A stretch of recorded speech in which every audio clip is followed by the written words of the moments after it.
Molto bene, I'm very excited to present this dish. It's the insalata del Garga, the famous house salad that my family's been doing for over about 30 years. The ingredients are simple: arugula, cherry tomatoes from Pachino, lemon juice, an avocado. These are hearts of palm, Parmigiano cheese, everybody knows, pinoli nuts, toasted pinoli nuts, salt, and extra virgin olive oil. So, Mom, come here and tell us really the reason why this salad was born. Well, it was really born because your dad loved guacamole. So he thought, you'll have to let the Florentines taste guacamole. Nobody was eating avocados in those days, and we thought we were going to serve it at the restaurant. In those days, we weren't actually really chefs. We were on a culinary adventure. After you didn't know. You were chefs, but you didn't know. Let's put it like that. We didn't know yet. We were just trying to feed our family, your brother and you. You made a good job. And your nonna. And, you know, from painting to making food. And so what did we do? We deconstructed guacamole. Let's deconstruct it. We're simply going to put them all together very quickly. Cherry tomatoes, sliced avocados. Alessandro's going to mix it for me. Go. The hearts of palm. Nice slice of avocado.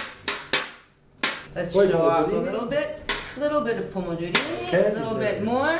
All right. Another one, we need that even the color is already inviting. Look at that, white, red. Yeah, nice fresh lemon juice. Very nice. Lemony. Salt. Never be timid with the salt. Olive oil, and you use it generously. Piano, sì, sei bravo. Vai. Generous. Okay, we're going to give it a mix.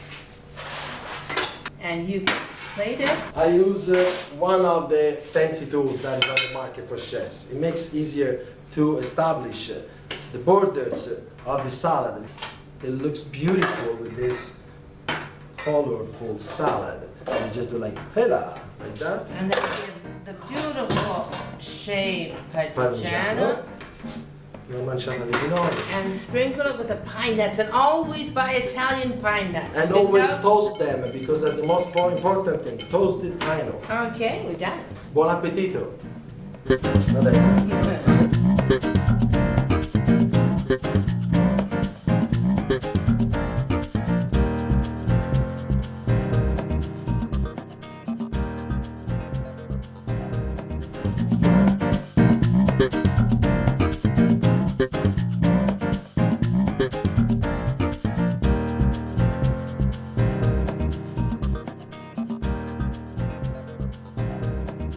For tonight, this is our main course. It's chicken cutlet served in a creamy truffle salt sauce topped with fresh sliced avocado. And this, guys, is perfect example of cooking Tuscan with a twist, our own philosophy.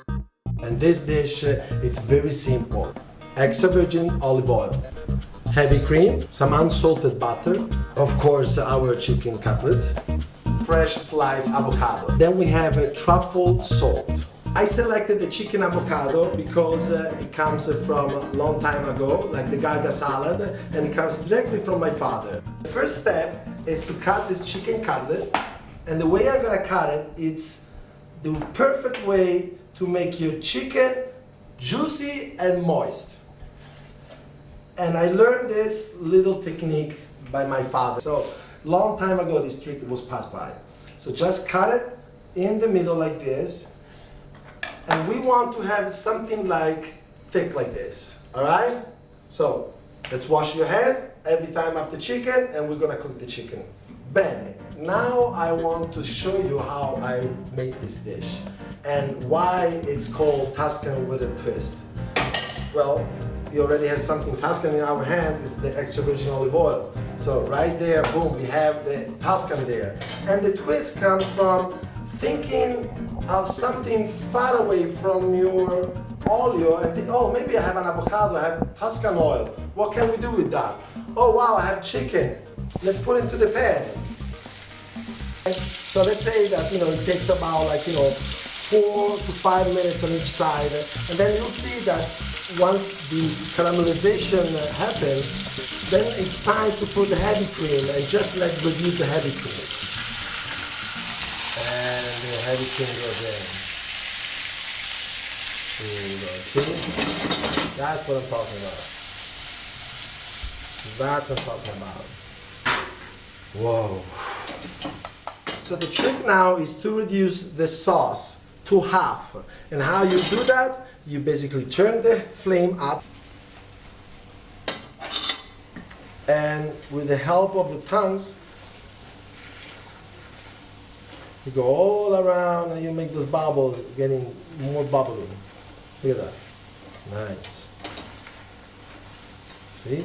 At this time we can add some of the truffle salt.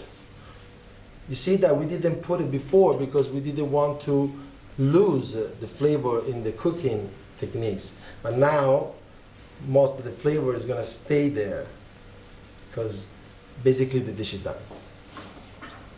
So let's plate it. Impiattiamolo. Since I come from a family of artists, plating is creating my own canvas. So when I place the chicken this way in the middle of the dish, there is a reason why. And I put some little radicchio around like this. It's because I love to see colors, red, and some chopped parsley, nice and green. So we have the white of the dish, the green, the red, the chicken, and look at this avocado. Just simply do it with a spoon like that. Boom, on top of it. Here we go. Another one. Here we go. So the avocado is not cooked. You see, this dish, it's very refreshing. Even if we're using like ingredients like heavy cream, but the avocado on top like this, it's gonna make everything so differently. The sauce, how we use. Maybe if we want to give a little bit more of truffle sense, even on the sliced avocado, let's put a little bit of it, okay? Like that. So we are sure that nobody's gonna miss the truffle flavor. Now, very gently, you put the sauce that we reduce on top of the chicken. And believe me, if you make this dish for any of your friends or family, they're gonna love you for the rest of your life. So take a note and make it on your own. Buon appetito!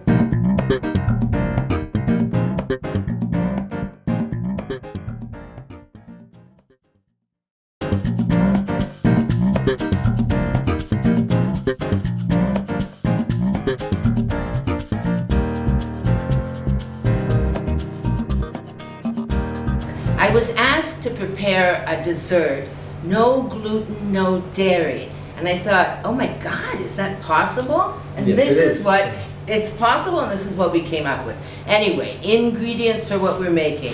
Coconut milk warmed up, 60% bittersweet chocolate, rosemary, olive oil, sea salt. We're going to use a double boiler to melt the chocolate. A double boiler is one pot on top of another, the bottom pot filled with water. And then what? Barely boiling water to melt so the chocolate. So there's no direct heat, of course. So how we start? We're going to start, and we're just going to heat up the coconut milk a little bit to get it warm. So now we're back to the melted chocolate, and we have here the milk that is nice and warm. Just barely to the boil. You don't want it to boil, you just want it to barely boil.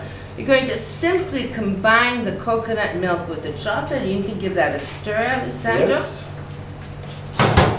Just slowly, don't be in a hurry to do this. It takes a little bit of time until it's well combined. Cozy, like this. This is only a 2-ingredient dessert, but the beauty will be in how it's served. It's a really controlled dessert because you have to talk about the extra virgin olive oil, you talk about the Pope salt, and then you have the gold leaf on it. It's a very interesting dessert to finish up a meal and to really impress your customers because remember, it's the last dish that impressed the most of the dinner experience. So desserts are pretty challenging to make. So you see how the chocolate now is gonna look like chocolate again, but of course it's richer and it's probably double the size. Allora, Qui c'è il cioccolato. The Almost chocolate is really almost ready, and I'm gonna let you put it inside the molds. And So then here we you have can a little bit of just cupcake wrappers, and you can put them in a cupcake tin. We have stand-up ones just for the restaurant because it's easier for us. But if not, regular cupcake wrappers in a cupcake tin. So now, mamma, mettilo dentro, vai. Okay. Just leave it like that. I don't want to get the water in. And you're simply going to pour it into the little molds. Piano, così, brava. Beautiful, shiny. Look at A that. good chocolate is always shiny. Look at That's one that. of the characteristics. Look at that chocolate going there. Beautiful.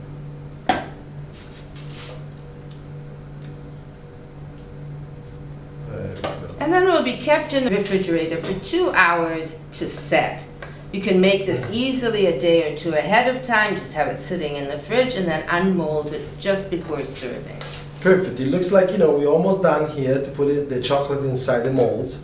And we just need simply to put again inside the fridge for 2 hours. And tonight, we're gonna serve it in a very, very special way, and you're gonna love it.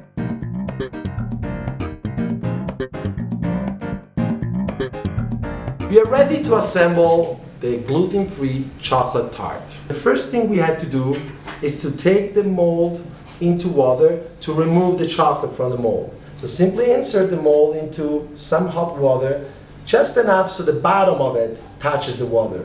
So second step is to remove the chocolate from the mold. And to do so, just simply flip over, and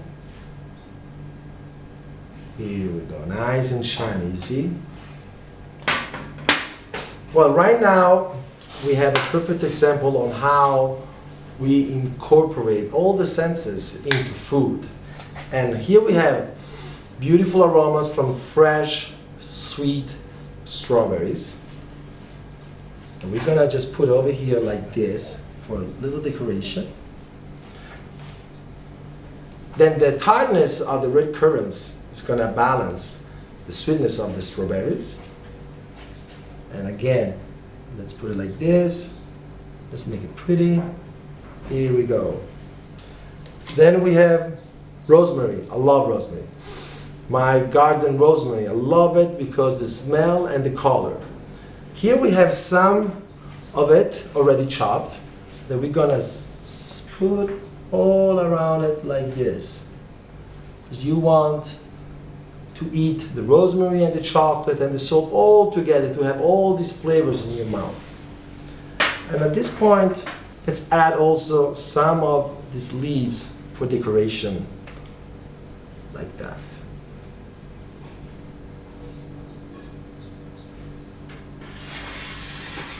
Well, what about texture? Texture, we have some smooth chocolate, and we're gonna add the crunchy salt on it. So you see, smooth and crunchy, that's the texture we want.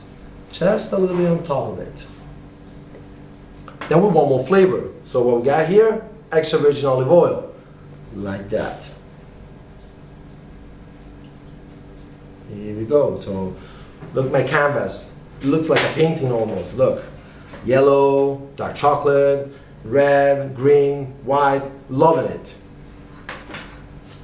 Well, at this point, it's the final touch. It's the Manetti edible gold leaf.